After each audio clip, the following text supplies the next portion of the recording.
in the Better Call Baldo studio today. We are out here in Metairie following the Saints' very first practice of training camp, and this is what we hope to do this year, and maybe a preview as to what NewOrleans.Football is up to this season. No, things are going to get bigger and better around here. We got new stuff coming out almost every single week leading up to week 1 of the regular season, but nothing's bigger than the first day of football. Yeah. Awesome to be back out here. We're in the mobile Better Call Baldo podcast studio. And as always, we are presented by PJ's Coffee. And if you need a new car, go hit up one of Matt Bauer's car dealerships. They're all over the Gulf Coast region. Best car dealer in this area. He'll take care of you. He took care of me. That's where I buy all my cars. You should do the same. They got the best coffee. As we said, locations all over the city. So get there and start your day with them and maybe play our podcast alongside while you're sipping your coffee. And if you need legal help with any of the following: car accidents, offshore injuries, 18-wheeler collisions, Maritime and Jones Act, hurricane and storm claims, you better call Baldo at 504-323-7777 or 985-303-7777 for your free consultation and case review.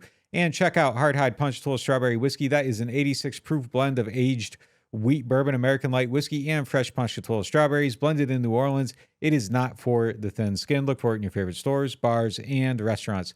And get to an Ideal Market, home of the freshest produce in the city. They do a great job. In the community, they received a Peter J. Larkin Award from the National Grocers Association for outstanding community support. They always bring the best quality food products at the best prices. They are the home of the largest variety of Hispanic and international foods you will find in the state. A hot deli that surpasses many restaurants in the flavor of their authentic Hispanic dishes, and also the best place to cash checks, wire money, pay bills. They have a complete customer service department like no other. And check out Firehouse Subs, Veteran Boulevard location. Great people doing great things for the community. All right, let's get into the show.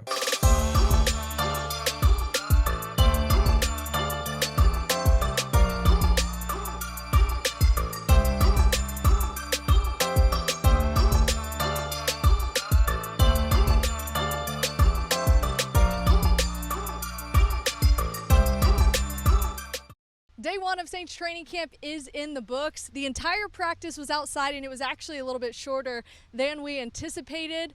One of the biggest surprises of camp, and we'll talk about this in greater detail a little bit later as well, Dennis Allen had everybody run gassers after practice, and he also ran with the team as well. Yeah, look, maybe a little bit shorter, but I thought it was an action-packed practice. Sometimes we come out here and the first practice is extremely disappointing. You don't get a lot of teamwork.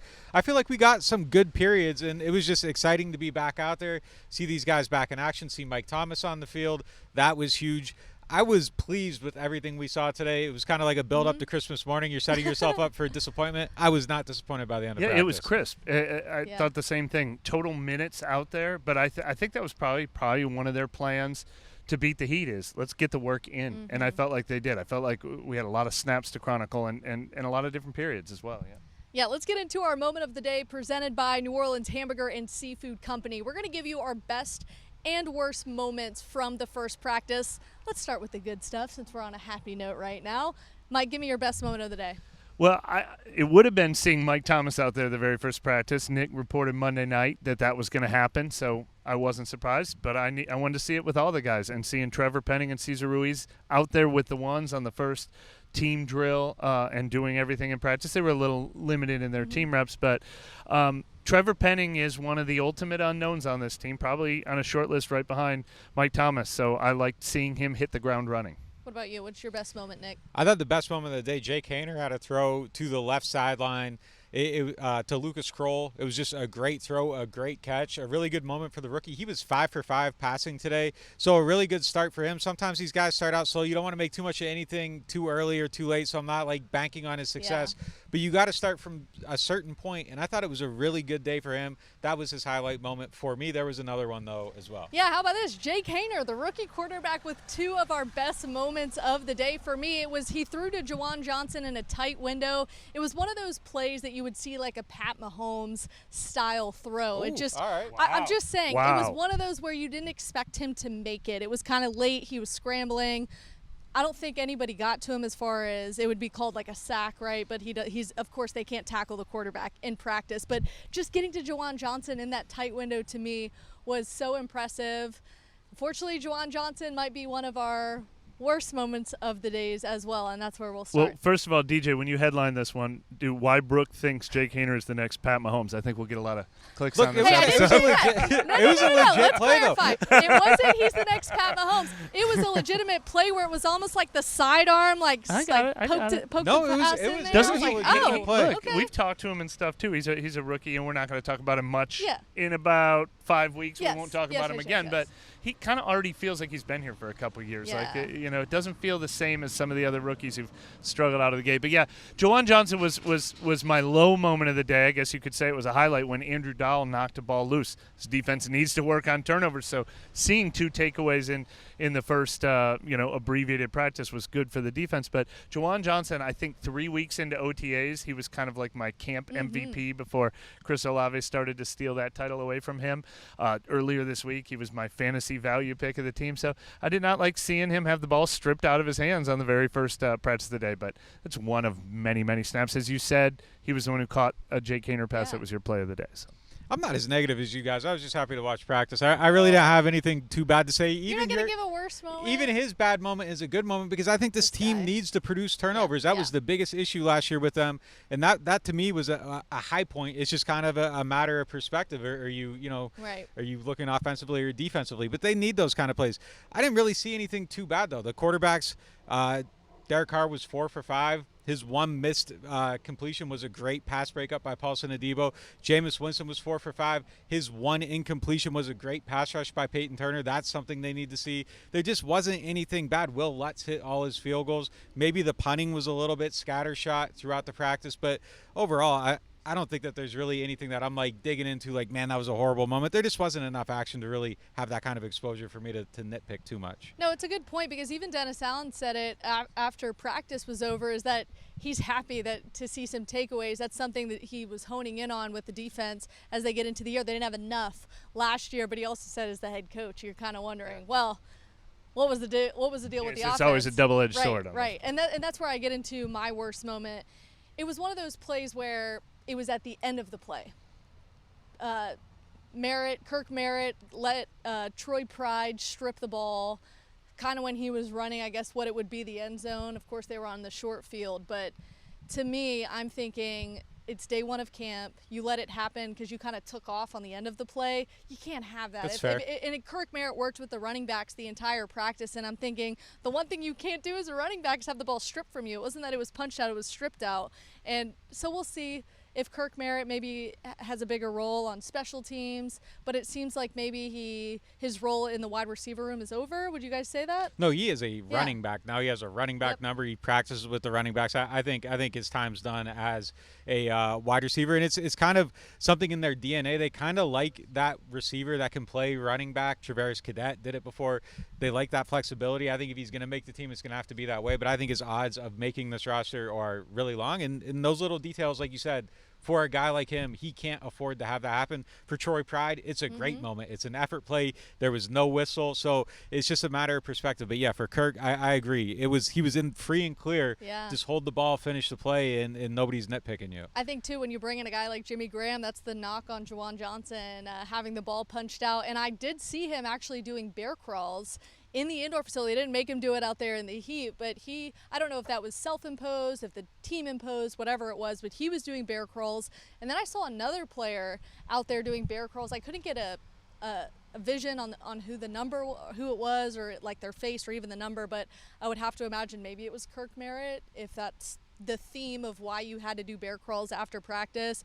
Kind of something you don't see with NFL teams, but it seems like that's something Dennis Allen wants to bring into this training camp, that prove it to me, this is going to be a competitive camp. You have to own your moments. Well, the word competitive is really interesting because in the pre-training camp press conference with Dennis Allen, he used that word a lot. It was sort of the theme of his press conference on Tuesday. He talked about it when we were talking about why there's another kicker here, why there's another punter here, why they brought in veterans like Trey Turner and Max Garcia. He says he wants that competition at every position.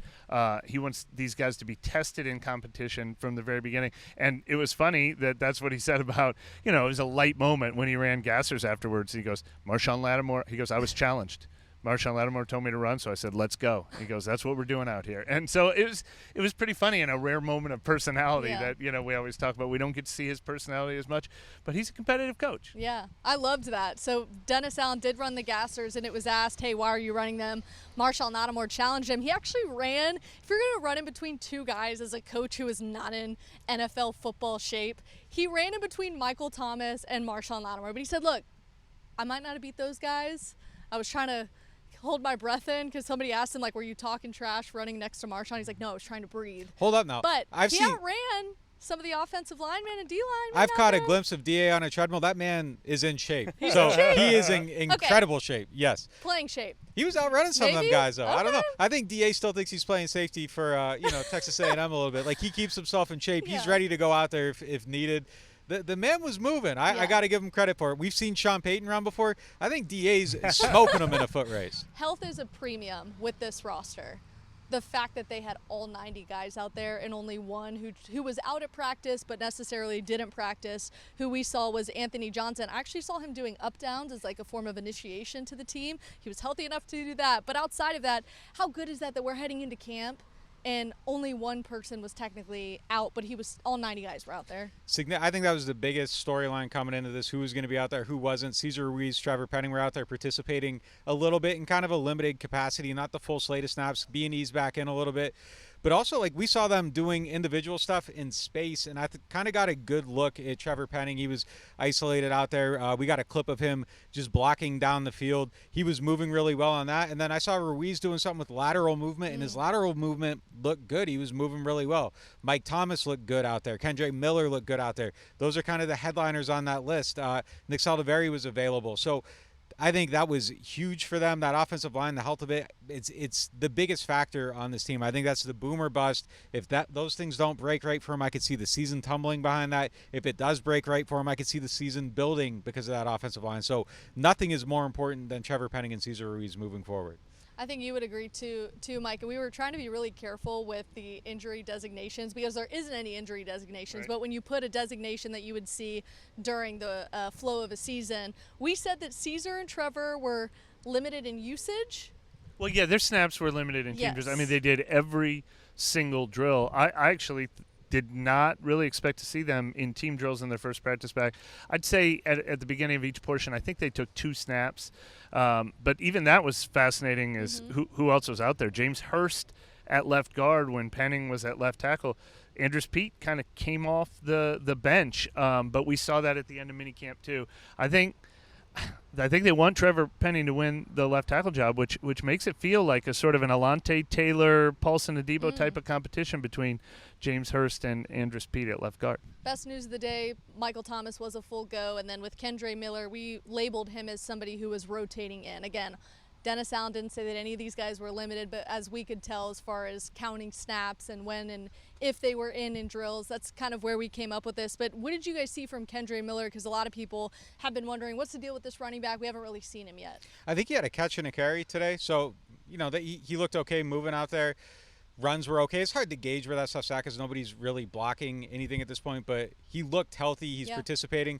The main thing with him is when you look at him on the field, he is a specimen of a human being. Like, he is a big dude. He looks like an NFL running back, and he just kind of stands out in a group of, like, big men. So I'm excited to see where he goes moving forward. I think when there's contact, I think that's when we're going to see some moments from him that are really going to shine because he's built for that, and I think he's going to be able to bully some people a little bit out there. But, again, starting somewhere, I think his starting point was solid. I want to see how he picks up the blitz pickup. I think that's the stuff that's going to determine how much he actually plays during the season. But I'm expecting big things from him. I'm excited to see where he goes.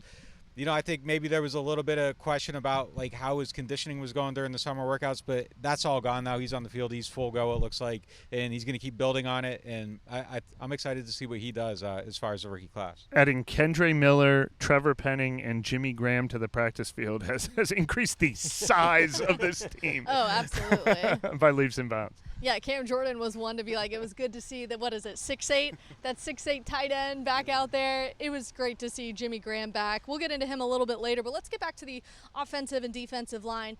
Who do we see starting on the lines, and what is the ideal second string offensive line for the Saints right now presented by Ideal Market. Let's start with the second string first, offensive line. Yeah, I mean, look, I think a couple guys that are out there at the beginning, like whether it's James Hurst or Andrews Pete, whoever's not the left guard, them not being on the first line is the ideal thing because it means your players are healthy. So the ideal second line is a group of guys that nobody can name, and they don't ever need to worry about them, but they're there in case of emergency. I think if you get Calvin Throckmorton back there, Nick Saldiveri, man, I don't know if it's Pete or Hurst. Like, who do we want at left guard? Like, I don't know. This is overreaction. I want James Hurst to win it because it means he's out playing Andrews Pete. It's overreaction season, but that was eye-opening to me because not that James Hurst can beat Andrews Pete. Of course he can, and James Hurst is the one guy who started like 33 games on the offensive line the last 2 years. I think more than anyone else, even more than Eric McCoy. But that they're starting with him there. Like, usually there's just sort of a who's been here longer element to that. I think that's why Paulson Adebo is starting with the ones on day one, and Taylor will probably do it tomorrow. That's just kind of traditionally how they do it. So for Hurst to be the first guy getting the crack at the left guard job and Pete coming in second, it's a small thing, but I think it lets you know that they want James Hurst to win that job. I really think so. But the interesting with both of them is they both have left guard, left tackle versatility. So either one of those guys becomes swingman backup. There's your top six, no matter what, ideally. Your top five are healthy, and your sixth is a guy that you don't mind putting at left tackle or left guard. I like how you just worked the ideally in there, and you felt like you reminding that that yeah. was the segment. Yeah, you hit it. But let's go through the rest real quick because it was notable today that they just signed Trey Turner and Max Garcia, two veteran starters from other teams, and they were both in with the twos right away. Max Garcia at center reminded me. I was like, oh, they didn't have a backup center ready to go after they cut Billy Price. Now, Calvin Throckmorton could potentially back up at center. Cesar Ruiz could potentially back up at center. Someone else could play guard. But Throckmorton played both right guard and left guard. He was the one who came in when Penning left the field and Ruiz left the field. He was the one who came in at the other guard spot. But he is still very much in the mix at swingman. You got to play a little everything, which makes me wonder about Trey Turner. Trey Turner was the second string right guard after Throckmorton moved over to left guard. That's the only position Trey Turner has ever played. I do wonder if Trey Turner is sort of like beat out Cesar Ruiz or bust, or all of a sudden learn how to play multiple positions, because if you're a backup offensive lineman, you got to have versatility. Yeah, I think like the ideal second line, like I think it's not even Throckmorton. Like I want Saldiveri winning a job there. Garcia can be the center if they're keeping another center. The other guard can be the loser, the Hurst Pete thing. The other tackle could be whoever, and then Storm Norton. But I think some of these guys that have been around for a little bit, like, you kind of want Young also. If we're talking about people, the ideal thing is for young, cost-controlled players that are going to be under contract for the next 3-4 years to be beating out guys that are going to need a second contract at some point. Granted, they're league minimum players, but that's how you want it to play out. Absolutely, and we didn't mention Saldiveri because we will find out where they envision him. Remember, he was also injured during OTAs and minicamp. He was back on the field today. He did not get in the first and second string mix, but that might just be he's a rookie and he'll be there by week 2 or 3. They see him as a guy who could potentially be that backup center as well. It's an emphasis, though, this training camp, I think, just based on what happened last season. They want to make sure whoever's in that second line that it's a strong group. So let's go over to the defensive side of things. What did you guys notice from who the Saints were working in on the defensive line today? It was as expected. Peyton Turner was the second string guy. The first teamers, Cam Jordan, Carl Granderson, Colin Saunders, Nathan Shepard were the starters. I was more intrigued with the second team defensive line because you have Brian Brzee out there, you have Peyton Turner out there. Brzee actually got in and blew up a run to Jamal Williams, a really good moment for him. Again, early glances, no pads, you're only taking so much into account, but we hadn't really had the opportunity to see him flash yet in the first day out there. He flashes, and I thought Peyton Turner had 2 plays today that flashed. Same disclaimer here, but you got to start somewhere. You got to make plays. He's making plays. We'll see how it holds up with pads, but look, those are the people that I want to be noticing because I think they're desperate for attention. They need to make everybody notice them as well. First day of practice, they made that happen. Pads on Monday. Yeah, we can talk about all the guys we want to see with that offense for a few days. We can talk about the DB battle we want to see. But on Monday, you're going to hear a lot of offensive and defensive line talk. And Peyton, I agree. Peyton Turner, Brian Brzee, and then Isaiah Foskey, who was with the third team behind Tano Passignon with the second team. Those are the guys I'm most intrigued to see as well. Yeah, no shells today. Just T-shirts and shorts, or as Dennis Allen liked to say, they were in underwear today. But that coach speak right there from DA. We will have our Camp Beast coming up after the break, and we also get into who worked in the 1s and 2s in the secondary. Stay locked in right after the break. Now, at New Orleans Hamburger and Seafood Company, get our $10.99 shrimp remoulade combos with zesty shrimp remoulade and fried shrimp or catfish for only $10.99. And did you hear? Soft-shelled crabs are back at New Orleans Hamburger and Seafood Company. Life is full of unexpected events, which can come with unplanned expenses. Jefferson Financial Federal Credit Union has a variety of personal loan products to meet your needs. Whether it's treating yourself to something new, paying off an unexpected expense, or consolidating debt, we are here to help.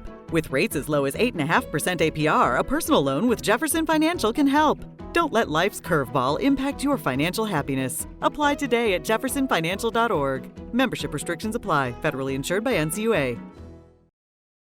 Martin Wine and Spirits is home to a selection of hand-picked barrel select bourbon, whiskeys, and much, much more. They are family owned and operated since 1946 and specialize in wine, spirits, gourmet food, gift baskets, catering, and tasting events. They have many locations, so they're never too far away. You can check them out in Metairie, New Orleans, Mandeville, and Baton Rouge, or if it's more convenient, you can always shop online. Whether you're a wine novice or a seasoned collector, you'll enjoy the Martin Wine and Spirit experience. Welcome back out to the Saints practice facility here in Metairie, and let's get right to it. Our Camp Beast. This is a segment that we've been excited to get into. We've had the first day. Let's get our Camp Beast, which is our money segment presented by Jefferson Financial Federal Credit Union. I'm going Alvin Kamara for the day. If I'm picking one for the day, he had a good run. He got to the outside, hit the corner. He looked fast, he looked explosive, and then there was another play where they had a delayed screen, and this is probably more design of the play, blocking without pads, but they hit it, and he got a good 10-yard gain right up the hash mark. Really good play for him. We hadn't seen Alvin all summer. He's working out on his own. I don't think that you ever necessarily doubt what he's going to be able to do, but seeing it is good. Like, I like to see his burst. I like to see him on the field. I like to see him with the ball in his hands. Alvin looked how Alvin is supposed to look. So getting him back out there, good first impression. Two really good plays. I'm going to go Paulson Adebo, a guy we don't give enough love to, I think, because Alontae Taylor is so splashy. But Adebo got first crack at winning that job, and he made an impression right away. One of the first snaps of full team drills, we came out to watch Derek Carr and Michael Thomas and Chris Olave, and Adebo rejected it, early on. Yeah. Now they got him, after that, but an important highlight for him, and we're going to chronicle that day by day. He stepped up. Yeah, that was the one for me, too. We're on the same page. The Paulson Adebo pass break kind of made everybody's eyes turn. And I wish it was a part of practice where we can't actually film it. So you're just going to have to take our word for it. And since we're talking about the secondary, let's talk about who was starting for the cornerbacks and the safeties. Yeah, it was Paulson Adebo day, and I wouldn't be surprised if it's Alontae Taylor day tomorrow on the outside, but it was Marshawn Lattimore, it's Paulson Adebo, Marcus May, Tyrann Mathieu. And by the way of little news, Marcus May was due to be in court yesterday to start his jury trial for a years ago DUI arrest in Florida. He entered a new plea apparently, and they're going to have a hearing for that in August, so there's another court date for that, so the trial actually isn't starting. He was pleading not guilty. Going to be interesting to see if that's a different charge or if he's just a guilty plea. We don't have that information yet, but that situation, which looked like it was coming to an end, is still being continued, so we'll see how it plays out from there. Yeah, and you didn't mention Alontae Taylor in the slot because they had three linebackers. It was Zach Bond lining up next to Pete Werner and Demario Davis. Yeah, we'll see nickel maybe as early as tomorrow, but it was a base day today. So we saw 4 DBs, 3 linebackers. When Bradley Roby came off, got to play with the second string, he was playing outside corner. We'll see that for about 2 days, and then they'll go heavily into nickel for most of camp. What was interesting to me is during the summer we were seeing a lot of Jordan Howden and different guys playing Smoke Monday, getting some first-team reps, getting second-team reps. Second-team safeties today were Jonathan Abram, Lonnie Johnson Jr. Might just be a matter of making the young guys earn it. It seemed like they were a little bit higher on some of the younger guys before, but maybe they were just trying to get a better look at them. It's interesting, too. This time last year, I think it was every single camp, the quarterback was the first thing we talked about every single practice. And I like that Derek Carr's name hasn't been brought up a lot because he wasn't doing anything wrong. He had a good day at quarterback, right? Good day, nothing too... If you don't hear his name, it's not necessarily a bad thing, is what we're saying. It's not like we didn't come into this show saying, hey, we're not going to be Derek Carr heavy. We just don't need to be because he showed what he needed to. Good day, nothing super duper splashy. Yeah. Got the easy money, took what was there, uneventful, did his job, commanded the offense. I thought his best throw of the day was right after, after the Paulson and Debo breakup. He had a nice connection with Chris Olave on a deep crossing route. But it wasn't anything that was like popping out. But he popped out almost every single day during the summer. So it's steady. It was steady, smooth, easy He's sailing. setting in, it seems like, into the Well, offense. and I'm writing about him today. That's Okay, going to be the great. story that I post either before or after you watch this, depending on when you're watching it. But more narrative, not like we were chronicling every movement he made. But he says he feels like home now, and he said he not learning the new language now he's competing against the defense and trying to beat them every day, and it kind of feels like that. I mean, he didn't feel new. That's why he was in the last line of Nick's write-up. It's like we're going to chronicle everything he does as we get into preseason games, obviously, as we get into week 1, but he does feel comfortable here. And one thing that was really interesting from talking to him afterward, well, two. One, his daughter, he said, yelled out, "Touchdown Raiders," and he still had to correct her. So, the family is still getting used to it. But he actually flew in 7 or 8 guys for a couple days a couple weeks ago to Vegas. We saw Jameis Winston do that in Miami years past. Obviously, Drew has brought guys out to San Diego, but he brought them. Wanted to get used to. They all went out to dinner. They worked on the field, but they also just got to know each other. He mentioned it as a Chris Olave anecdote, so we know that he spent time working with Chris Olave and working on their field together.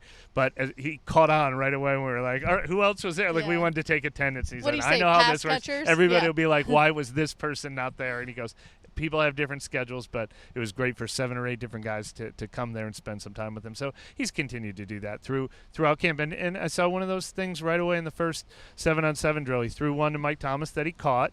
The next one he threw to Mike Thomas, I could overhear a little what they were saying to each other. He goes, that was better than last time. Like, we've just seen that kind of snap-by-snap review that he's doing with the receivers. It's been a great fit so far. He's more comfortable in the climate, too. It was interesting after practice when we were talking with Derek Carr. He said when he was in Vegas in training camp, he would have to keep chapstick in his pocket because the lines in his fingers would actually crack because of the dry heat, or he would have to spray down his shirt and use that as a way to keep his hands it sounded like cheating moist. a little bit. It reminded me of like Major League. The guy I has don't all know, the my stuff. hands are The pitcher that bleeding. has all the stuff on his chest that he's using to affect the ball. But yeah, he had to say all the tricks he had to do to find moisture, and he goes, "Here, that's not going to be a problem. It's the ball a is wet, tacky nasty the moment I grab it." Yeah. Speaking of things that were said after practice, how about this? That Tyrann Mathieu, when he said he saw Jimmy Graham walking through the building, he was like, so who are you coaching? No idea that he was actually coming back to play. Fair reaction, though, because look, the Saints tweeted out the picture, and before I even acknowledged it, I was like, is this a one-day contract to retire? What's going on here? Is he actually on the team? He didn't play football last year. So I thought he looked in shape. He didn't look heavy. I think it's going to take a little bit of time for him to get reacclimated and be just light on his feet and everything again. He had an incredible catch on routes on air early in practice when they were just kind of going through their install where he like stretched out and made a catch on the sideline, but it felt like maybe he had to stretch out because it was just maybe not quite on time, but he made the catch. He had the great hands. You see the great hands, the ability to go up and get the ball. You start thinking about the red zone. You start thinking about how the Saints needed help there. Maybe there's a very specialized role for him, even if he isn't as fast and as nimble as he was before. But I don't think they're counting on him to be a difference maker all 100 yards. I really do think it's probably more of a red zone situation. Speaking of contract talks, it was brought up with Cam Jordan. He said he'd like to play 15 years. He didn't have that as a hard stop, but he'd like to get to 15 years. Of course, he's entering his 13th year in the NFL, and he said, I'm going to focus on what I can control. But as he was walking away, he said, hopefully it comes. Is there any issues or qualms that this hasn't happened yet? Well, I'm sure Cam's uncomfortable, but I mean, he wants it done today. Everybody wants their money today. You want your security. You want to know where you're going to be working. I think it's something that's going to get done, though, because it just makes too much sense. I had heard there was some progress toward it. I think there's optimism that there's going to be a resolution.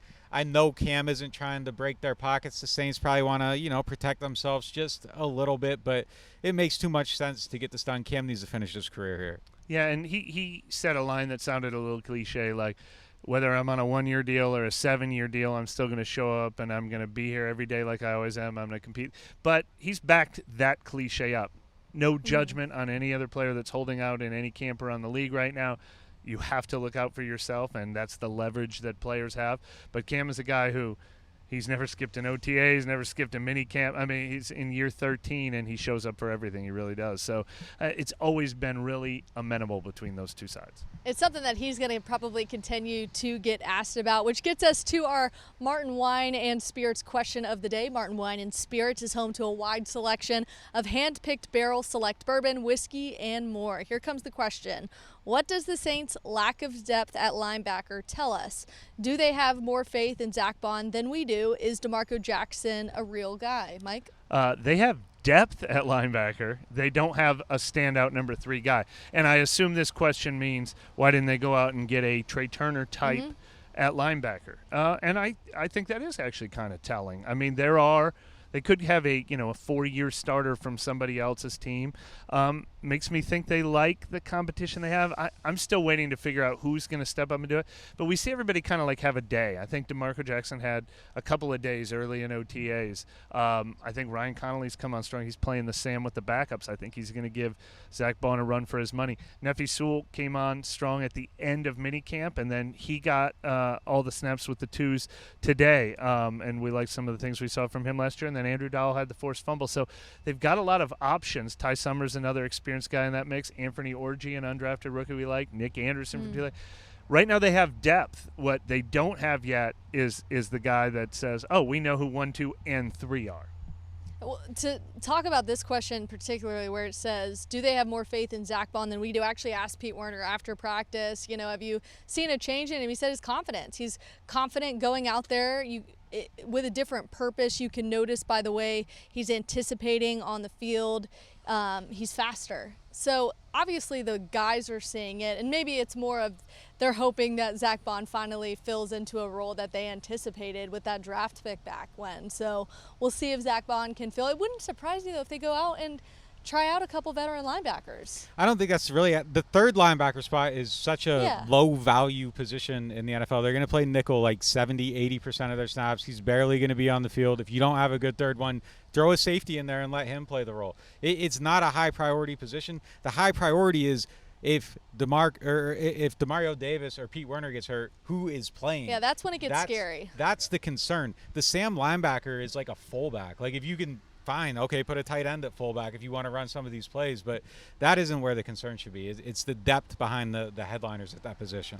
Look, I wish Dennis Allen would give us the practice book, because please let one-on-ones be in this next practice. I think that's what we're all looking forward to. Well, thank you guys for joining us out here in Metairie for our first on location outside of PJ's Coffee, we are presented by PJ's Coffee on this show. We are going to be back out here as much as we can. It got a little dicey a little bit during this show with the wind, so as long as the weather cooperates, we're going to try to film as many camp shows out here as we can. Before we sign off, if you aren't signed up for the website, use the code CAMP23, 20% off. Some people cover the Saints the way they do, but nobody covers the Saints better than we do. See you next time.